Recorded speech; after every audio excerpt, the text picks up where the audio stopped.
BowTie Barbecue Company at 6724 Waters Avenue in Savannah serves up barbecue both familiar and new, made by hand and made with love. Family friendly and relaxed, BowTie takes great pride in the by hand preparation of high quality beef ribs, smoked chicken, pork spare ribs, and more. Come join the BowTie family. Ask about our food truck and catering too. BowTie Barbecue Company, Southern charm naturally. Look for them online at BowTieBarbecueCO.com. Welcome into BowTie Barbecue. Christian Gokel alongside the head football coach for your Benedictine Cadets, Danny Britt, coming off of a tough loss to probably state number one team, Buford.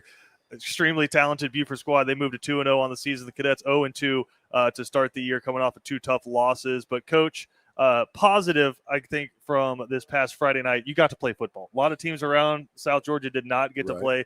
You guys fought it out, and credit Coach Apley and his staff for sticking around for as late as they did. But just there were some times where we didn't know if we were going to be able to play it or not. But a couple hours later, finally able to kick off. And I know it's not the result you want, but happy got to play. Definitely, yes. And, definitely we were close to having to cut it, but we ended up getting the game in, and glad we did. And, yes, certainly not the results we wanted, but, we'll learn from it. A lot of things we can learn from, I promise you. And I know there's a lot of different ways you could go around breaking down the film for this one, but I think it can be summarized in 3 words. Couldn't block them. And I think that was pretty much the summary for the whole game. Yeah, definitely. I saw where some people were talking about, opening up the offense and what we need to do differently. And I'm like, I want you to understand we could not block them up front. And then they kept rolling in guys after guys after guys after guys.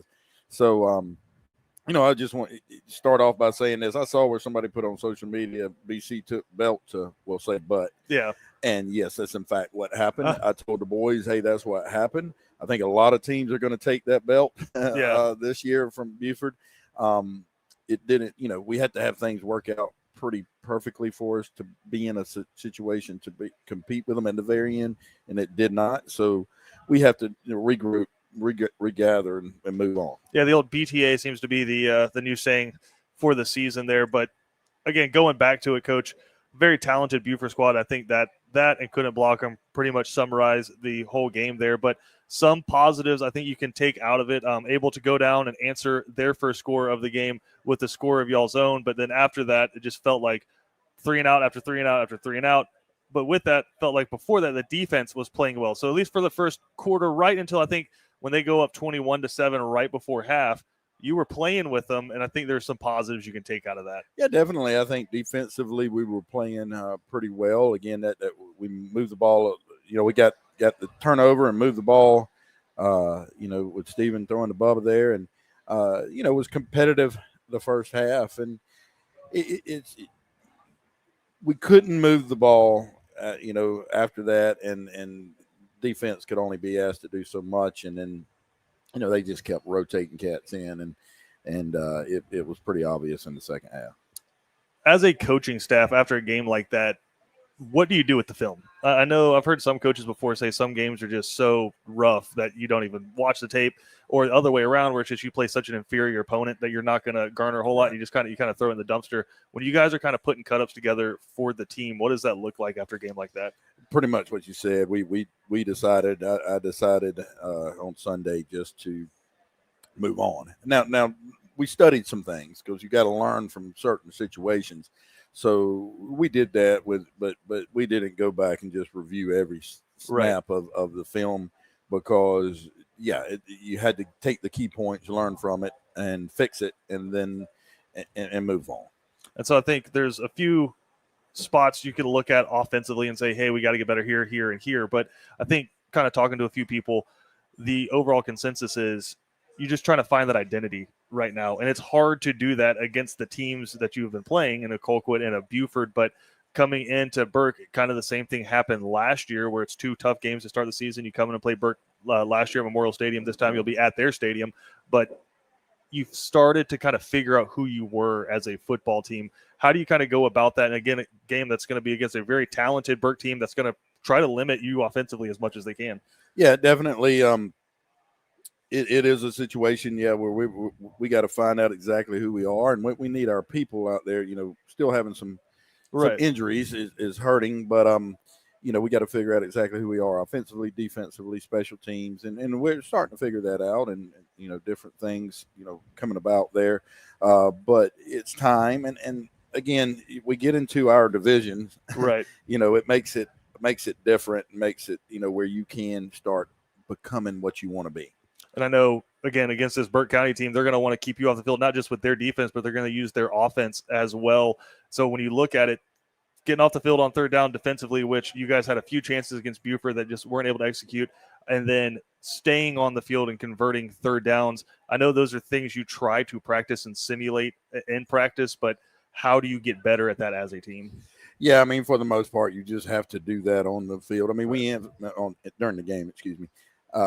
We do have practice. We have situational practice, of course, offense. Hey, third down plays, third down scenarios, fourth and short, whatever. You have all those scenarios, but you can't really simulate it. So doing it in the game is where you get better at it. And again, you go when you're playing, these major 6A schools and these powerhouses, it's that much harder. Right. So we'll feel like, we've had every situation given to us, so that we can now start learning from all of it. And that's when you play really good teams. That's what happens. You get exposed. Situations. If you're playing teams and you're going winning by 40 and 50, right, you're never put in any hard situation, so you don't even know how to respond. So how can you ever develop it? Because practice is just, it's one thing. It's great, and we do it, but it's not the real thing. And I guess going with that, if you are playing the team that you're beating 50-0 and you're converting the third downs and you're gaining a whole lot of confidence, a lot of that can be false confidence. But on the flip side of that, you play two really tough teams. You start 0-2. You kind of get your butt whooped up front in a game like that. How do you keep your guys, specifically, say, offensive line, engaged and feeling like, hey, guys, we're moving in the right direction? With that, like you said, you pull some clips that were good, and and you show them, hey, we can do this. This is a positive thing. I just talked to the team. We on Monday, of course, we didn't have any awards. You don't have awards when you take it that way. So we just went out there. We warmed up, and I had them take a knee, and we talked. And I said, guys, this life. We took a butt whooping from a very, very good football team who's going to do that to a lot of. And so be it. We have to move on. We have to learn from it. And I explained to them that's life. Just like it's going to happen in life. You're going to the mortgage is going to have to be paid. The kid's going to need to be fed. All of those things are going to happen. So with this, find a way to be positive. And I said, I'm going to let it be a little bit dull today. I get it Monday, but by Tuesday, I want energy. I want to realize that, hey man, we get to play football Friday night.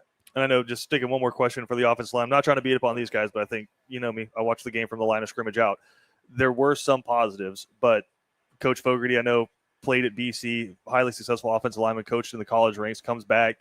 And if there's one thing he's not going to accept, it's effort and not staying on blocks. And I think there was a few times where maybe you could have popped something on Friday if a guy stays on a block. Yep, and he's preached it, and we've continued. I mean, he continued to work it and do different drills to work it. Right. And again, you show them, and so hopefully we'll do that. I feel confident you'll see better. I mean, Burke County's going to be good, and coached up very well by Frank, but I think you'll see a better job of that this week.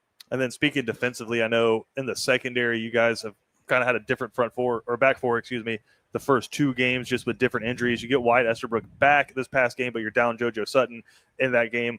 Jonathan Black, I think, has been a pretty consistent spot there at that cornerback position, but I know it stinks right now, but hopefully healthy later in the year, the fact that you have 7-8 guys with experience back there could turn out to be a benefit. It could, and we were down Mackay as well, and we'll be again this week. But we're definitely building experience, and we talked about that as one of our goals as coaches is how do we build depth and for later in the year. Well, we're doing it maybe in a way we didn't want to do it, but because of injury. But yeah, we're definitely building it. And this week we'll have the same 4 that played last Friday. There you go. Starting. So hey, that's a positive. And so with that, going to be down Josh Washington again. and then Mackay still out. So hoping to get those guys back here in the near future. A couple of positives I thought from the game, Coach. Stephen Cannon's got a leg, which is a positive, and then Jonathan Black I think continues to kind of star at that cornerback position. Yeah, Stephen obviously did very well punting. I think he averaged 44 yards a punt, and that included one that was partially blocked because we didn't block the guy because everybody else understood we were trying to just let the clock run out, flip the field, and then go into the fourth quarter. And anyway, so he did a very good job, and going to continue to do that. And what that does is, one, you get a very athletic punter who's used to handling the ball, and then that adds fakes. I was about to say, do a lot of different type of fakes with him. So excited for that. John, as you mentioned, John Black is a very, very athletic kid. High hopes for him, and he has played well. Still young, still going to make some mistakes. It just isn't natural playing. A sink coverage just isn't natural to him yet. It's something that takes a little bit of time, certainly from that corner spot. So have huge expectations for John. And again, Burke County coming up on Friday. But before we move on to that, one final question just coming out of the first couple of games. Again, we talked about not staying on blocks kind of being a sticking point for Coach Fogarty and that offensive line staff. For you as a defensive guy and for Coach Houston, I don't think the tackling has probably been up to par for you guys. What has the conversation been like with the linebackers and some of the defensive ends where you've had some plays 2 or 3 yards in the backfield and you just don't wrap up? Yeah, I felt like we tackled pretty well considering, early against Camden and against Colquitt. It was horrible the other night. Now, part of that has to do with the level of the running backs. They're really good running backs. But, we focused in on that in fundamental periods this week. We talked about, it's so hard to do it going against the scout team. Sure. Because it's just a different thing. And they get in this habit of just kind of grabbing them instead of really thudding them and running through them. Now we made that a focus, and several of the guys did a really good job of that this week, even during scout, during script time. But we really focused on that during fundamental time and just doing tackling and trying to go best against best in a very controlled environment. The only other way to do it is to go full speed thud 1v1, and we just aren't in a situation to do that. Right. That would be stupid. We'd lose more guys. So we just have to figure out a way to get better without doing it. And again, before we move on to Burke, just first couple of weeks, anybody kind of stood out to you that we haven't spoken about in terms of playing well?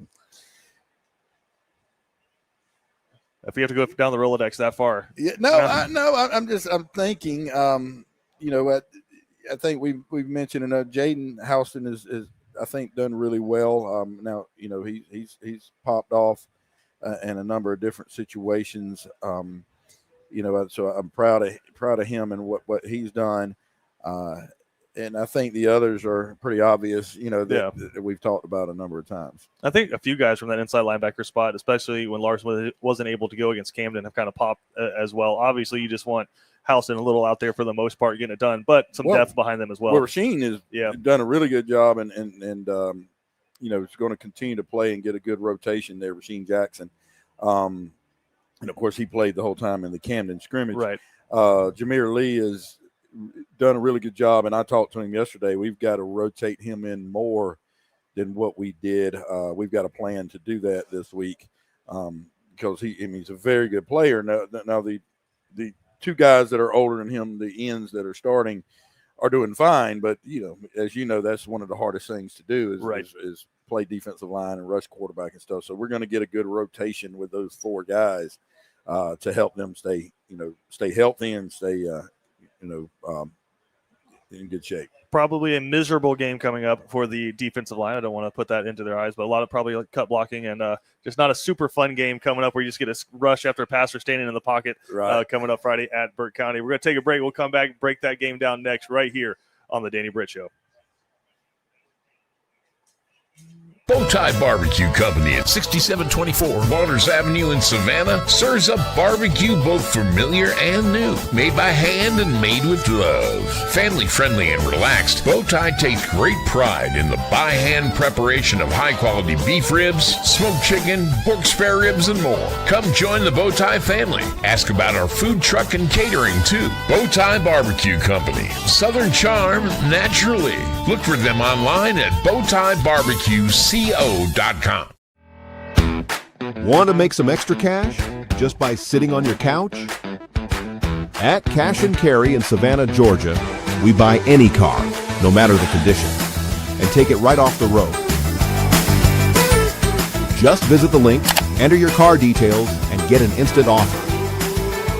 Cash and Carry, turning cars into cash without leaving your couch.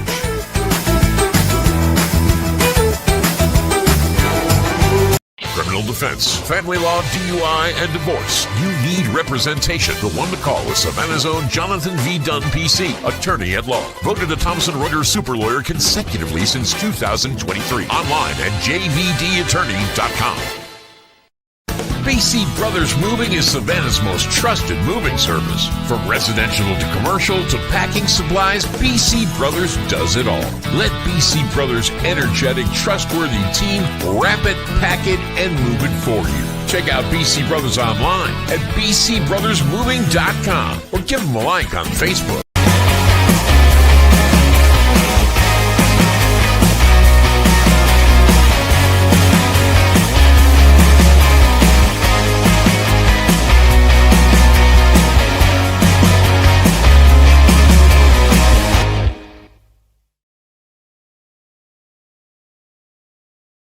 Welcome back into BowTie Barbecue. Christian Gokel right here with head coach Danny Britt. And, Coach, you got a big one on the road against a team you guys are very familiar with.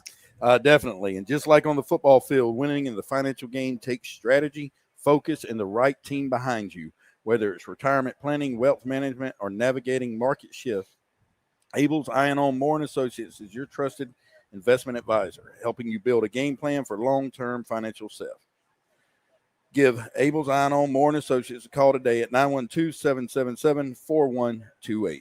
And, Coach, again, big one coming up against Burke County team you guys are very familiar with. It's kind of become one of those fun rivalries almost that you guys, two very good programs. I want to say right in the same area, probably about a 2-hour drive for you guys, but very familiar with that coaching staff with Coach Stevens up there. And, again, been able to schedule them for the past few years now. I know each team's going to look a little bit different based on what the personnel looks like, but if we know anything about Franklin Stevens, he's going to want to run the football, and he's going to play really good defense, and they've put up 90 points through the first 2 games. They're 2-0 and had a shutout last week against Cross Creek out of Florida. Yeah, definitely. They, Frank runs a very good program. They've always been good, and when Coach Parker was there, very well-run program, had a lot of success, and we played for a while now. So yeah, it's become a good rivalry. We know what Frank's going to do. He's going to coach really, really good defense. They're going to run to the ball. They're going to be a multiple set defensive guys, and then offensively, he wants to run that wing tee, right?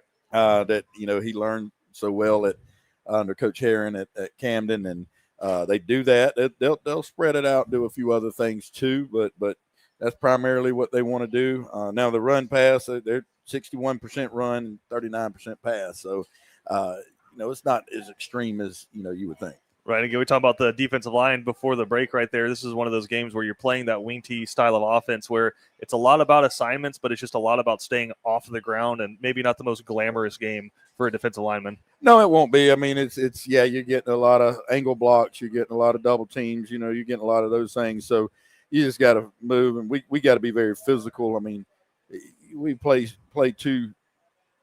3 good offensive lines, and certainly last week was just a dominant offensive line. And, so our defensive front is very good, and, we need to be dominant this week. Now, talking about the guys who are going to need to step up and probably make the plays, outside linebackers and safeties, I feel like are always really big in this one, just kind of running those gaps. You got Wyatt back at this starting safety spot, but again, Amari is kind of filling in at one of the corner spots. You got some guys who don't have a ton of live fire game how do you kind of simulate that in practice, running those alleys? It's really hard, and Landon Harris will be starting at the other safety again, and he's done a good job. I mean, he's been fine, and he's seen it now, through the scrimmage in the first 2 games. So I think he'll be okay. You can't really simulate it in practice. Again, like I said, we could go 1v1s, right?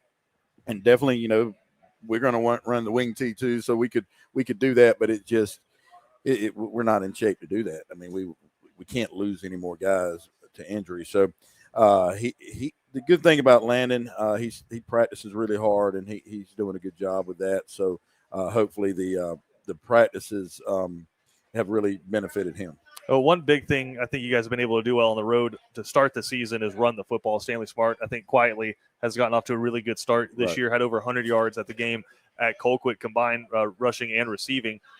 Going into a game against a Burke County team, I think staying ahead of the chains and just continuing to pick up first downs is going to be really big, because potentially you give them the ball back, all of a sudden 6-7 minutes come off of the game clock. How big is Stanley Smart in that rushing attack going to be? Yeah, it's going to be huge. We've got to be able to run the ball, and that's what we're trying to establish. And Stan is the guy to do that. I mean, we'll run other people, but Stan's going to be the primary focus in on that. So, we expect him to have a big game.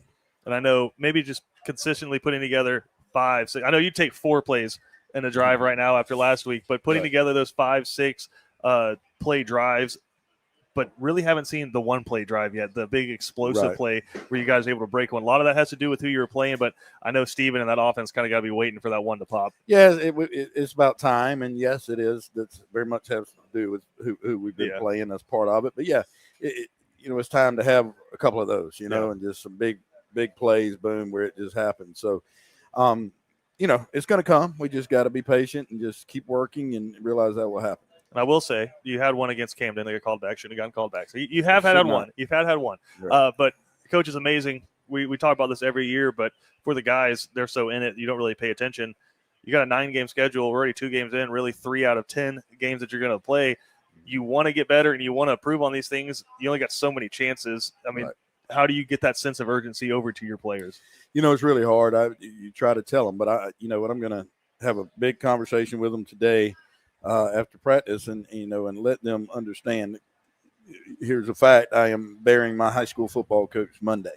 Yeah, he died this past Sunday. He was 93, and I'm still very good friends with his son and his daughter-in-law, and they had called a while back and just said, it was coming, and so, but my point is, I think about those memories and how special they were, and that man, what he meant to me. Right.